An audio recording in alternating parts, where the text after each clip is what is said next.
Hello everyone, my name is Pacha and welcome back to another episode of Tiergarten Edelwald, our very classical but modern zoo set in a undefined European country. And in this episode we are gonna build basically the twin building or the sister building of our koala house that we built 2 weeks ago, I think it was. If I'm not mistaken, last week was the tour, so the week before that was the koala building. And today we are building basically across the street on the other side of our main path over here, which leads from the entrance, the not existent entrance yet, to the rest of the zoo. And we are gonna build the South Africa house. Yeah, the South Africa house, as it would be the English translation, or the Südafrika house, as it would be in German. A building that houses two to actually three different species, one of which I think is not found in South Africa, but I could be wrong on that, more on that later, and why it's at the moment only two species. But in this episode, basically you see me building a habitat inside this house for the meerkat, an animal that we have in the game since I think it was the Africa pack. And on the other side, on the other hand, you will see an implied habitat also, which is the same habitat as the meerkat habitat for the southern yellow-billed hornbill. I think I got that right. The southern yellow-billed hornbill, a species of hornbill found in South Africa, which is also, of course, fitting since we are building a South Africa house. And originally this building is, of course, based on the East Africa house in Tiergarten Schönbrunn, which is also, of course, sitting across the street from the koala building. And the reason I went with South Africa instead of East Africa is that we don't have the species that are in that house in the game. Because in the real zoo of Schönbrunn, this house houses dwarf mongoose and Thunderdecken hornbill. Very interesting animal combo, which with a very particular reason why it is that animal combo. But of course we don't have either the dwarf mongoose or the Thunderdecken hornbill, so I went with basically the equivalent that we have in game, at least one of them. But both of these species, the meerkat and the yellow-billed hornbill, are found in South Africa and not in East Africa. So I just changed the names to the South Africa house, but the theming and the idea behind that is the same.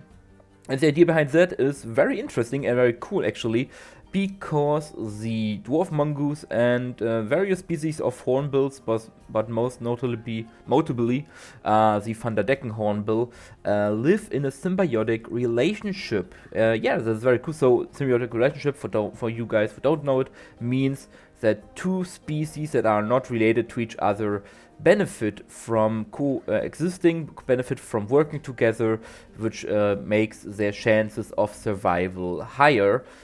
Because both of them get something from the other without taking advantage of the other animal species, basically. If one would take an advantage, that would of course be a parasitic relationship. And the deal with the dwarf mongoose and the hornbills is basically that whenever the dwarf mongoose are foraging for food, because they are insectivores, they are kind of disturbing the ground and disturbing the insects that are in the ground, and thus some insects start to fly away. They start to try to escape, and when this happens, the hornbills actually fly in, swoop in and catch these flying insects that are disturbed by the mongoose, while the mongoose, of course, go for the more ground-dwelling insects. And on the other hand, which to kind of to kind of benefit from the hornbills, the mongoose live near hornbill colonies, and whenever a hornbill spots an enemy, spots a predator, they give, of course, up a warning call to warn others of their species. And these warning calls are then also heard by the mongoose, who then know that there is danger approaching, so they go into hiding, they go into their burrows. So one basically helps the other gathering food, and the other one keeps an eye out for themselves and the mongoose and warns them from danger, which is, I think, a very cool relationship that formed in Africa. And Though I haven't found anything in that matter regarding hornbills and meerkats. I mean, meerkats are, a species of big mongoose. They're also a mongoose species, just a bigger one. There are symbiotic relationships between meerkats and other birds that feed on insects in the same way that they are feeding together, foraging together, and that the birds warn the meerkats when danger is approaching. So I haven't found anything specifically about hornbills and meerkats working together, but maybe if someone knows something about that, of course they can leave it down in the comments and tell us about it. But there is at least the idea here that these two animals would work together, and we could show that in this exhibit when we are feeding the meerkats. Of course, some insects like locusts would fly away because we are feeding live food, and then the hornbills would swoop in and feed on these. Yeah, basically, yeah. And what you're also seeing now in the background here, while we are still building the outside again of this building, luckily I could copy over the Koala building, so it saved me a ton of time, is that we don't use the doors that are, or on the Koala building we have the doors on the edges of the building, these big double-sided doors, and we are not using that on this side. Then because of this side, these become viewing areas, or at least one of them will become a viewing area to the indoor area of these animals, and the other one will be hidden away later and will be used to display posters and information about the zoo, stuff like that, some news. And we actually use some of these window spaces as new doors, which look very thin and very small, but they're actually wide enough. I tested it with first-person camera, and it's also how it is in the rear zoo of Schönbrunn, that we have these very small, very slim doors instead of the big ones, because of the viewing area that we'll see in just a moment, how the viewing area is set up basically, to give the animals indoors or in this building more space. And also, of course, this is not an entire indoor building basically. There's also an outside area behind this building, where where the meerkats and the hornbills can go out to have a bit of fresh air. Of course, we need that. Animals also need a bit of natural sunlight now and then. And what also Fitz and I talked about is that this actually would house 3 species.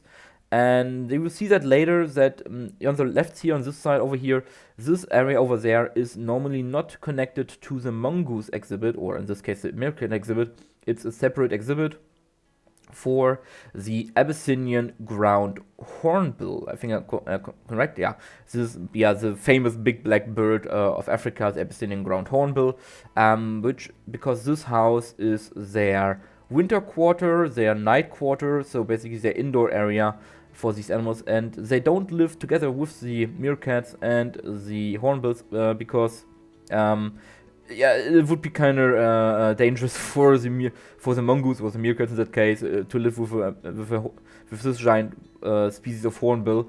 No, these live together with giraffes. Interesting combo. They are basically a free roaming bird. In the giraffe exhibit, when I was in Schönbrunn, I came really up close to a wonderful, beautiful pair of Abyssinian ground hornbills. I took some amazing pictures of them, really close to the visitor fence, because they can roam the exhibit freely, and they could even hop onto the fence and get out if they want to. As I said, the giraffe exhibit, exactly. Yeah, they are in the giraffe exhibit, which is behind this building. So once I build the giraffe exhibit at some point in the future, you will be able to see the giraffes through the windows from inside of this building, which I think will give a nice view, a nice double view of the meerkats and the giraffes. And I hope I can make this happen, that it functions and works in the way I intend. But yeah, back to the build. Now we have this viewing area, which is a more curved viewing area, and it took me quite a long time to get the curvature right, because this whole building is not on the grid. This whole building is slightly tilted to the world grid, which means that everything I place individually or in a group is not straight. If I want to multi-move it, multi-move it. So there's a little bit of a complication. I have to move every piece individually, otherwise everything is crooked and not aligned to each other. It was a whole host of work, and I cutted most of it out because, as you can see here with these blinds on top of it, it took quite a long time. But also, something I also took out was the building of the roof. So you will not see me building the roof of the exhibit in this video, because it's basically the same roof as with the koala house. So if you want to see how I built that roof, just watch the koala episode. Timestamps of this should be, of course, as always, in the description if you want to search for specifically only the roof build. And I thought I don't need to show you the how I made this roof twice, because you already saw it, and it would make this video quite a bit longer.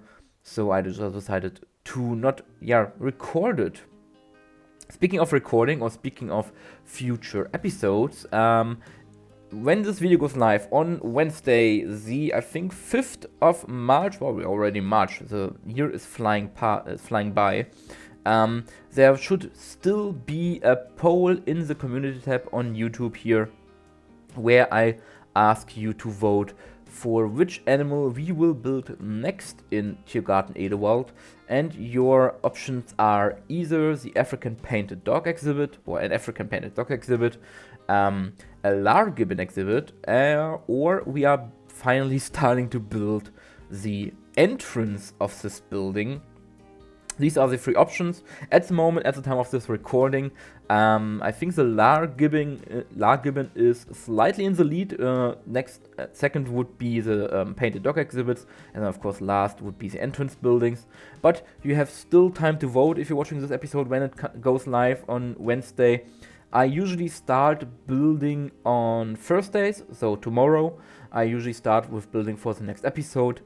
So that is when I will take a screenshot of the status of the poll at that moment, and then this will be the decision I will go with, whatever it will be. But no worries, even if your vote doesn't win, if you wanted to see an entrance build finally for the zoo, and it's sadly lost, and it looks like at this moment, no worries. Your build will be one of the next future episodes, meaning whatever wins will be, of course, the next episode, so next week.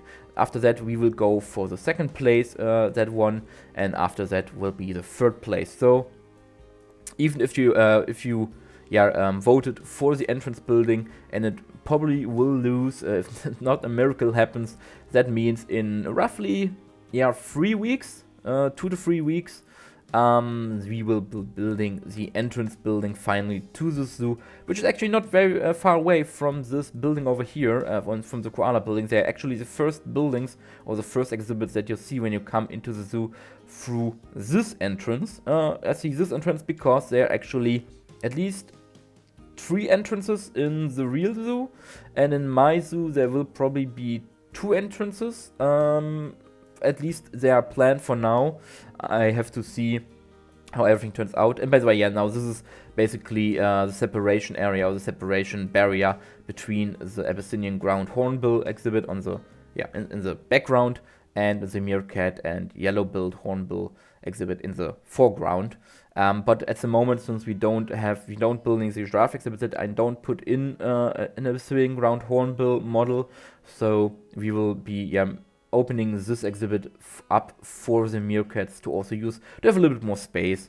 But if you just don't wonder why this side of the exhibit isn't as detailed and decorated as the one with the meerkats, because Abyssinian ground hornbills are a little bit bigger, they need a little bit more space, so there is less stuff going around here. Another thing I wanted to do and try was to add a water pump over here, because in the real exhibit there is this little rock formation, as you see here, together with the termite mound, and there is like a little shallow water pool in there that feels like it naturally formed from rain in one of the crevices of the rock, and I wanted to try to hide the water feature in here and hopefully make it usable for the meerkats, so it looks like this is also like a little bit natural formed water area in the rock crevices, and luckily they can use it. It looks a bit funky, you will probably maybe see it in the real-time footage at the end of the speed build.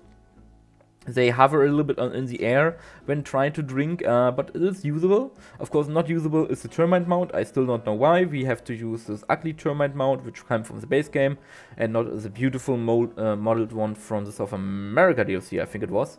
I don't know, still don't know why they can't use it. I'm very happy that the artwork can... I think, can the artwork now use the new termite mount? Still don't know. I know the armadillo can, and of course the anteater can. I don't know at the moment if the artwork can use that new one. But yeah, why not also the meerkats? Why they can't use it as well? Why we have to use this ugly one? I don't know. I wish they would change it, but I still wanted to have a little bit of more variation in animations and stuff like that in here, so I went with that one instead of just the normal feeder, basically. And also the thing, of course, we have to do is adding a lot of sticks and branches and climbing opportunities here. Well, for once, of course, meerkats and mongoose can climb. They will occasionally climb.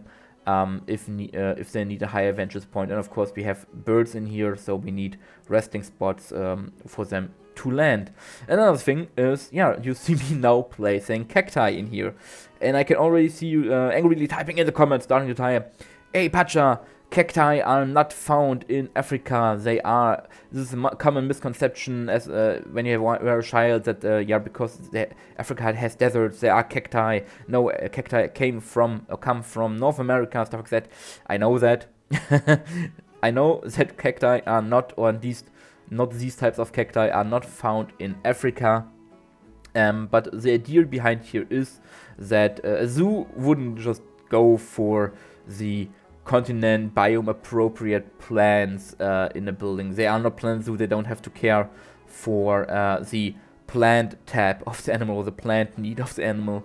A zoo would just go for plants that work in this dry environment, that work in such a dry environment for once, since would normally be climate controlled over here, and yeah, we would have a more drier environment for these animals.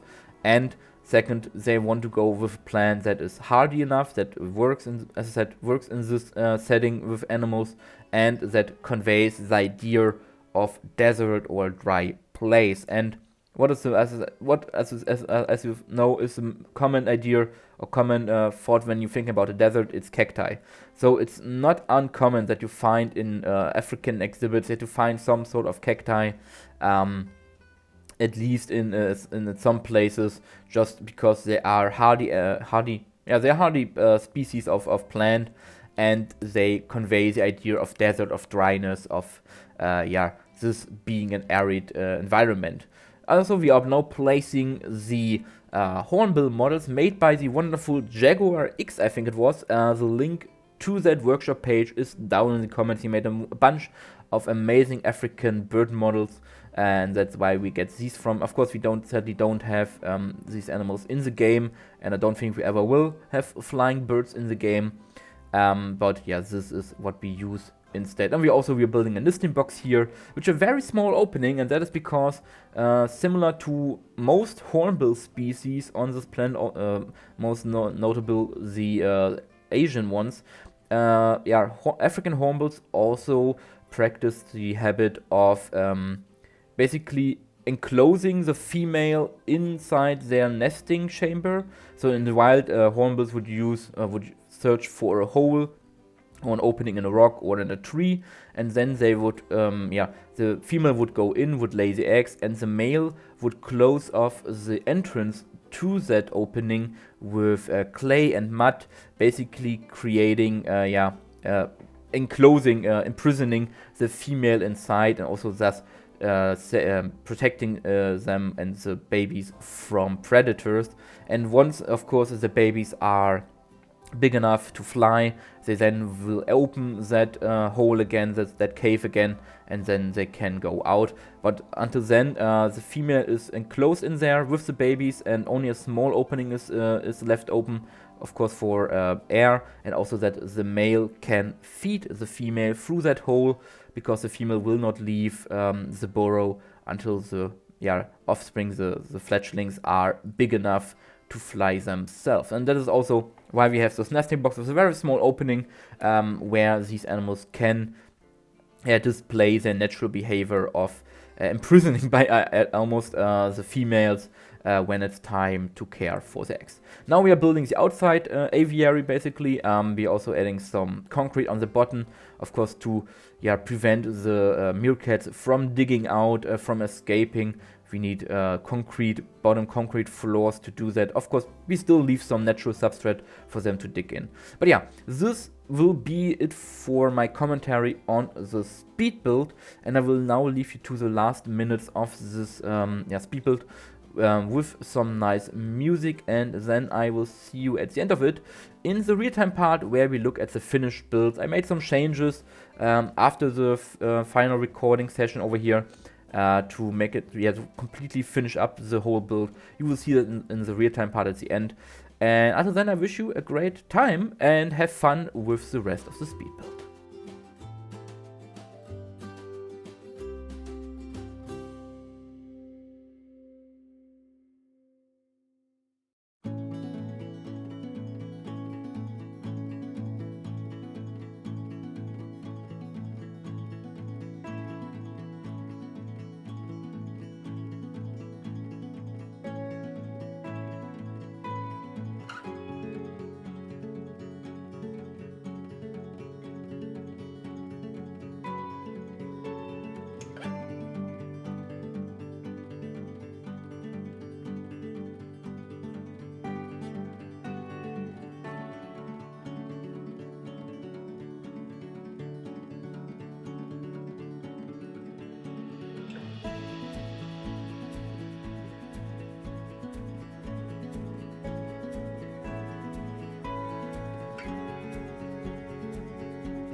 Alright, here we are already in our real-time part, and this time we don't start with naming some of our animals because there wasn't any name suggestions by you in the last episode, because it was, of course, a tour episode where we didn't edit any new animals, just some impolite ones. So we start right away with our South Africa house on this side, or our South Africa, Südafrika house as it is in German, as I said, which of course is the twin or sibling house of this one, in the same style and building art. Some minor differences because it was renovated recently, but in their general shapes are the same.